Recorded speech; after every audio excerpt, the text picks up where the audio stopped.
How things been going with you, bro? Oh man, everything been great, man. Just taking it one day at a time, bro, and just trying to get us together, man, so we can go ahead on and do this part two, man. You done did the pain, man, so now it's time for the joy, man. How You you know? feel? How you feel about playing Sonny Boy in part one? Oh man, I have no problem with that, man, because that's who I am. I'm Sonny Boy number two in real life. You understand? So I can't do nothing but feel happy and proud about it. You know what I'm saying? I gotta understand one thing that God said that He would make my name great, man, and everything and all things that I do.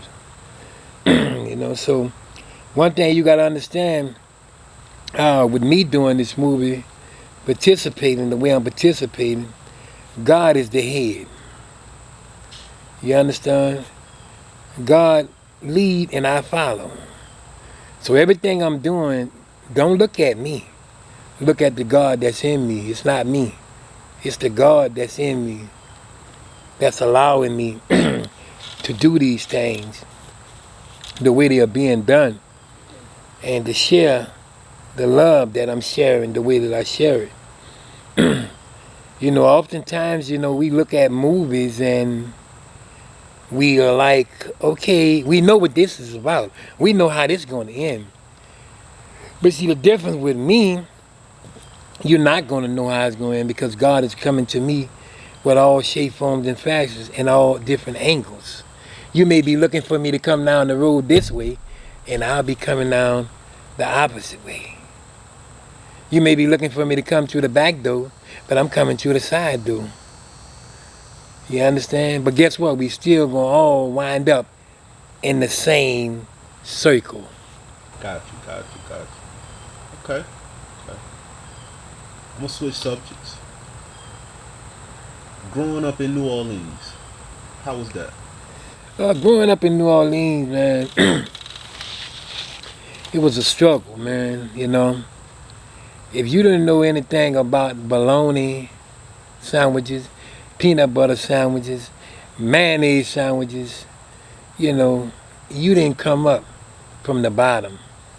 Have you ever done any acting before doing the joint pain of a hustler? No, I never did, but I have did a lot of things, you know what I'm saying, but I never really did acting as far as like in professionally, like now. Coming up in school, I act in plays and stuff like that. Okay, okay. So you did do some acting. Yeah, well, you can say that as well because it was in the kids act, you know what I mean? Okay, okay. Well, we'll let that count too. So we now in Columbia, South Carolina. We're not in New Orleans. I know it's like how far it is from New Orleans to South Carolina.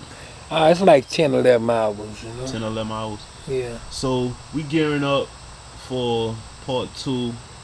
I ain't good at interviewing. I just said take the time out today and just catch you while I can and get some footage. Get some just background talk, a backstory on the movie. And Yeah, we're going in because part two now. We should have been did this, man, but it's God time, like you said. It's just God. We at God's speed, slow as fast. So that's right. it's happening. Finally getting the interview done. If you want to call it an interview, I just call it a conversation, man. Exactly. Just sitting down. Well, basically, what an interview is, it is conversation. It's about knowing the individual that you are interviewing. In order for you to know them, you got to first be able to communicate and conversate. Wow. And let's not forget about participate. You can't lay there and go short corners because you got to look at it. The dangerous thing that you leave out in your interview and in your conversation is the thing that can really destroy you for pursuing your future and your talent. Okay, so you DJ. How long you been DJing? Yeah. Well, I've been DJing myself since I was about 17 years old. I mean, I was DJing around 17 years old. I was one of the youngest ones able to go in the club because I always presented myself as an older person than really what I am. And, with that being said, coming up in New Orleans, You remember the first? I don't mean to cut you off. You remember the first club you ever DJ'd at? The first club I ever DJ'd at was it was called the Streamline. That is on Foreign Street in Forsyth in New Orleans in the 17 Wall area. 17 Town, Wall? yeah, the Great Town. That's the other side of Holly Grove. I know you probably hear Lil Wayne talk about Holly Grove, and so we from the opposite side. So you familiar with Lil Wayne and them? Oh yeah, I used to hold Lil Wayne in my arm. I used to, and me and his mother was real jam because a friend of mine was dating his mother. Okay. You know. Shout out to Lil Wayne. Lil Wayne, he got a new album coming out too pretty soon. I see. I think they call it 6 or 7, 8, 9, 10, 11. You know, one. Yeah, it's somewhere He along got a there. new album coming out. I just was in the I just was at a juvenile show. I just was at a juvenile show. That's crazy, man. About a month ago, not even a month, a couple weeks ago, I went at a juvenile show.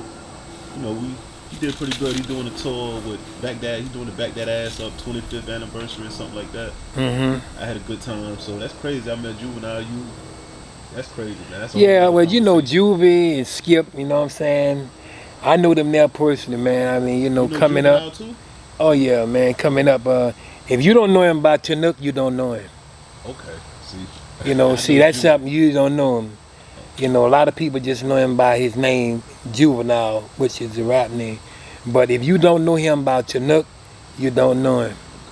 Okay. You know. Shout out to Juvenile, man. That's crazy. That's crazy. And Lil Wayne, he's come a long ways, man. I remember when Lil Wayne first started rapping with Cash Money, man.